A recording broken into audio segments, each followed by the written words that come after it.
বাংলাদেশের সবচেয়ে সফল রাজনৈতিক দল বিএনপি। ইয়াস, আপনি ঠিকই শুনছেন। এই মুহূর্তে আমি কিছুটা বিএনপির দালালি করব। আমি এটা কোন হিসেবে বলছি, আমি কিছুক্ষণ আগে একটা ফেসবুকে পোস্ট করছিলাম যেখানে আমি জিজ্ঞেস করছিলাম যে বাংলাদেশের সবচেয়ে সফল রাজনৈতিক দল কোনটা। অনেকেই কেউ এনসিপির কথা বলছেন, কেউ জামাতের কথা বলছেন, বাট আমার মতে আমি আমি প্রশ্নটা করেছিলাম ক্ষমতায় থাকার হিসেবে, অর্থাৎ আপনি রাজনৈতিক দল করেনই তো হচ্ছে ক্ষমতায় যাওয়ার জন্য। ক্ষমতায় যায় আপনি দেশের সেবা করবেন, সেই জন্য আপনি রাজনৈতিক দল করেন। আপনি লুটপাট করেন, সেটা হচ্ছে যে আপনার ভিতরের চাহিদা, ভিতরের গল্প। আপনি তো উপরে আর এটা বলেন না, উপরে বলেন যে আমি ক্ষমতায় যেতে চাই। ওকে, এখন বিএনপি সফল কীভাবে দেখেন। বিএনপির জন্ম হয়েছে 1975-এ শেখ মুজিব নিহত হওয়ার মধ্য দিয়ে। যারা শেখ মুজিবকে হত্যা করছিল, অনেকে বলে, এটা আমি বলি না, তাদের মধ্যে জিয়াউর রহমানও অন্যতম ষড়যন্ত্রকারী, যেটা আওয়ামী লীগের বয়ান, আমার বয়ান না এটা। তো জিয়াউর রহমানের জুনিয়র অফিসার যারা ছিল তারাই মূলত হত্যাকাণ্ডে সরাসরি জড়িত থাকে। জিয়া সরাসরি জড়িত ছিলেন না, যাই হোক সেটা ভিন্ন আলাপ। বাট জিয়া 7ই নভেম্বরের যে কু, ওই সময় 75-এ আমরা জানি যে 3টা কু হয়েছিল। একটা তো শেখ মুজিবের হত্যার উদ্দেশ্যে 15ই আগস্ট হয়, দ্বিতীয়টা 3ই নভেম্বর আবার হয়, 3ই নভেম্বরেরটাকে কাউন্টার করার জন্য আবার 7ই নভেম্বরের কু হয়, যেটা কর্নেল তাহেরের নেতৃত্বে হয় এবং যেটার মাধ্যমে জিয়া মুক্ত হন। তো ওইটার মাধ্যমে জিয়া মূলত ক্ষমতার কেন্দ্রে চলে আসেন। 75-এ বিএনপির জন্ম, আনুষ্ঠানিকভাবে জন্ম 75-এর, আনুষ্ঠানিকভাবে আরও পরে জন্ম হয়েছে, বাট বলা যায় বাস্তবিক অর্থে 75-এর 7ই নভেম্বর বিএনপির জন্ম। জিয়াউর রহমান 1981 সালে তাকে রক্ষী বাহিনীর অফিসাররা এবং যারা সেনাবাহিনীতে মার্জ হয়েছিল তারা এবং জেনারেল মঞ্জুরের নেতৃত্বে কিন্তু একটা ভয়ঙ্কর একটা সামরিক অপারেশনের মাধ্যমে রীতিমতো রকেট লাঞ্চার মারা হয় তার বেডরুম লক্ষ্য করে, এবং তাকে ব্রাশ ফায়ার করা হয় এবং তাকে হত্যা করা হয়। গুলির ভারে জিয়া দাঁড়ানো অবস্থা থেকে পড়ে যান, এত বেশি গুলি তাকে করা হয়েছে। তো জিয়া মারা গেলেন 81-তে। তো 81-র পরে জিয়াকে সম্পূর্ণরূপে কপি করে বলা যায় যে ভারতের মদতপুষ্ট এবং ভারতে জন্মগ্রহণ করা জেনারেল এরশাদ, যিনি ভারতে এনডিসি কোর্স করেছেন এবং ভারতে শেখ মুজিব নিহত হওয়ার সময় সে ভারতে ছিল। অনেকে এইটা দিয়ে প্রমাণ করতে চান যে শেখ মুজিবের হত্যার পেছনেও ভারতের হাত আছে। আমি জানি না এটা কতটুকু সত্য, বাট একটা বয়ান দেয় যারা আওয়ামী লীগের প্রো মুজিব, যারা আওয়ামী লীগের হওয়া সত্ত্বেও ভারত বিরোধী, যেমন জেনারেল ফজলুর রহমান, উনি এইরকম লোক, উনি ভারত বিরোধী আবার একই সাথে শেখ মুজিবের ভক্ত। তো যাই হোক, তো এরশাদ যেটা করে জিয়াকে, অনেকে আবার এটা বলে যে জিয়া হত্যার সাথে এরশাদ জড়িত হইতে পারে, হওয়ার সম্ভাবনা অনেক বেশি। আমিও মনে করি যে সে মোটামুটি জড়িত ছিল। এবং সে এরশাদ যেটা করে, সেনাপ্রধান থাকা অবস্থায় জিয়া যখন খুব ব্যস্ত ছিল দল নিয়ে, দল গোছানোর, এই যে এখন যেমন বিএনপির চাঁদাবাজির কারণে তারেক রহমান বিপদে পড়ে, ওইরকম বিপদটা জিয়ার সময়ও ছিল। এবং আমরা জানি যে জিয়াকে মারা হয়েছে মূলত বিএনপির কারণে। বিএনপির দুই গ্রুপের সংঘর্ষ মিটাইতে যায় উনি চট্টগ্রাম যান এবং উনি নিরাপত্তাহীনতার কারণে উনি নিহত হন, যেটা তিনি যদি ঢাকায় থাকতেন তাকে এত সহজে মারা যাইত না। তো যাই হোক, যখন জিয়া নিহত হয় 81 সালে, এরশাদ আগে থেকেই ক্ষমতায় যাওয়ার সব প্ল্যান করে রাখছিল এবং ইন্ডিয়ার আশীর্বাদ তো ছিলই।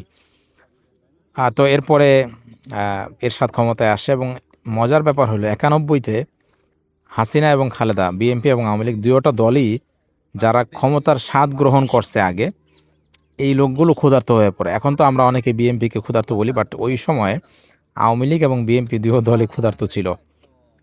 তো তারা এরশাদকে আর থাকতে দিবে না। তো এরশাদের পতন করে আওয়ামী লীগ বিএনপি মিলে, দুই দল মিলে। তো এর মাধ্যমে 91 সালে বলা যায় আনুষ্ঠানিকভাবে বাংলাদেশে প্রথম পরিবারতন্ত্র প্রতিষ্ঠা হয়। বেগম জিয়া, যাকে আমরা দেশনেত্রী বলি, অসম্ভব জনপ্রিয় একজন নারী, আল্লাহ তাআলা তার ভুল ত্রুটি ক্ষমা করুক।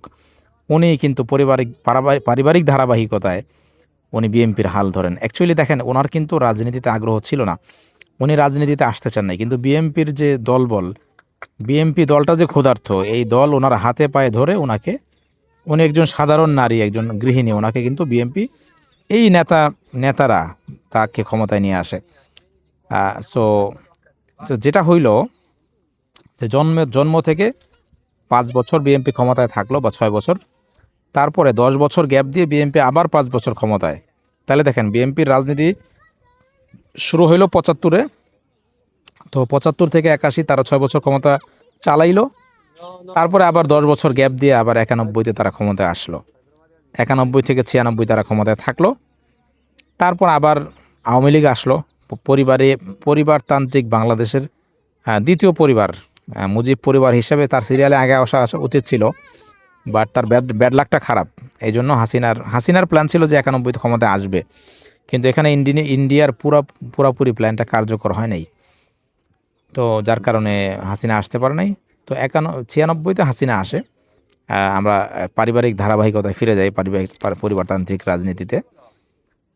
তো 96-তে হাসিনা আসার পরে আবার 2001 সাল পর্যন্ত ক্ষমতায় থাকে। ক্ষমতায় থাকার পরে আবার অ্যাজ ইউজুয়াল যেটা হয়, বাংলাদেশের মানুষ একটা সরকারের লুটপাটে দৌরাত্মে যখন অতিষ্ঠ হয়ে যায়, তখন মানে তাদের যেই সরকারের ব্যাপারে তাদের অভিজ্ঞতাটা, তাদের ক্ষতটা তাজা থাকে, ওই সরকারটাকে তারা ভোট দেয় না।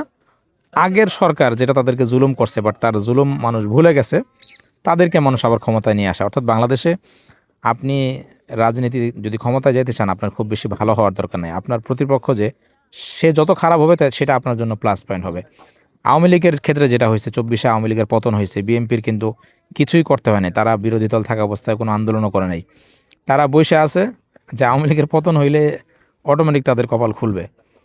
তো 2001-এ রীতিমতো আওয়ামী লীগের নির্যাতনে অতিষ্ঠ হয়ে মানুষ আবার বিএনপিকে নিয়ে আসে। আবার বিএনপি 5 বার চ্যাম্পিয়ন হয়। যারা দুর্নীতিতে চ্যাম্পিয়ন বলেন তারা আসলে রাজাকার, কারণ একটা মুক্তিযুদ্ধের পক্ষের দল, তাকে আপনি দুর্নীতিতে চ্যাম্পিয়ন বলতে পারেন না, আপনার এই রাইট নাই। তো যাই হোক, 5 বার তারা চ্যাম্পিয়ন হওয়ার পরে আবার জনগণ চিন্তা করে যে না, we need change of test, আমাদের এইটা ভালো লাগছে না, আমরা আরেকটু চেঞ্জ চাই। তখন 6-এ খালেদা জিয়া নামার পরে মাঝখানে 1-11 আসে, পরে 1-11 ভিন্ন আলোচনা, সেটা নিয়ে পরে কথা বলবো একদিন। যদি আপনারা চান আমাকে জানাবেন যে 1-11-র বক্তব্য আপনারা শুনতে চান কিনা আমার কাছ থেকে। তো যেটা হয় যে মাঝখানে 2 বছর ফখরুদ্দিন, মঈনুদ্দিন, এই যে জেনারেল মাসুদ উদ্দিন যাকে গ্রেপ্তার করা হয়েছে, এদের শাসন চলে। এটা আমার জীবদ্দশায় এই শাসনটাকে আমি ভালো শাসন বলবো, কারণ তখন রাজনীতিবিদরা দৌড়ের উপর ছিল। তো তারা মোটামুটি একটা টাইট দিছিল, সেনাবাহিনী কি করতে পারে এটা তারা বুঝাইছিল। যাও খেলো। তারপর 2009-এ হুবহু 24-এর ইঞ্জিনিয়ারিংয়ের মতো করে সারাদিন মানুষ ভোট দিল বিএনপি জামাতকে, ক্ষমতায় আসলো আওয়ামী লীগ। মানে ওই যে দাদা বাবুরা যাকে সেফ মনে করে। তো তারপরে তো বাকি এটা ইতিহাস, আপনারা সবাই জানেন। সো এই ছিল আমার অ্যাজামশন, মানে আমার অ্যানালাইসিস। আমার মতে বিএমপি খুব বেশি ওই যে রাকিব ভাই যে দৌড়ায় তারেক রহমানের পিছনে, তারপরে এই যে দেখলাম আবার নয়নরে দেখলাম দৌড়াইতে, এই ফাও দৌড়ানোর কাজ বিএমপি খুব একটা করে নাই। বিএমপি সামরিক শক্তির মাধ্যমে, জিয়াউর রহমানের মাধ্যমে ক্ষমতায় আসে, এবং তখন এটা সুযোগ ছিল বিএমপির। তারপরে তো তারা বেশি উৎপাতও করে নাই, তারা জাস্ট আওয়ামী লীগের ব্যর্থতাটাকে তারা কাজে লাগায়, তারা ক্ষমতায় আসে। সো এই দৃষ্টিতে বলা যায় যে বিএনপি বাংলাদেশের ইতিহাসে সবচেয়ে সফল রাজনৈতিক দল, যেটা অল্প পরিশ্রমে বা বিনা পরিশ্রমেই ক্ষমতার ফল ভোগ করছে। আর আওয়ামী লীগ একটা সংগ্রামী দল, এটা ক্ষমতায় থাকছে, বাট এর জন্য তাদের মূল্য দিতে হয়েছে, জেল জুলুম নির্যাতন, একবারে পাকিস্তান আমল থেকে। আর জামাত তো আসলে যেটা রাজনীতিটা করে, সুশীল রাজনীতি, ক্ষমতার মানে অস্ত্রের জোর নাই, দুর্নীতি নাই। মানে জামাত তো ধরেন যে আপনার একটা নীতির মধ্য দিয়ে চলে, ফলে সেই নীতির বিসর্জন না দেওয়ার কারণে আসলে সে কখনো ক্ষমতায় আসতে পারে না, আর তার কোনো সামরিক শক্তিও ছিল না। তো যেটা ছিল যে জেনারেল ওই যে ব্রিগেডিয়ার আমানুল্লাহ আজমি, সে হয়তো সেনাপ্রধান হইতে পারতো, বাট হাসিনা এসেই তারে ল্যাং মেরে দিছে 2009 সালে। সো এই ছিল বিষয় আর কি, কে কেন ক্ষমতায় আসতে পারলো না।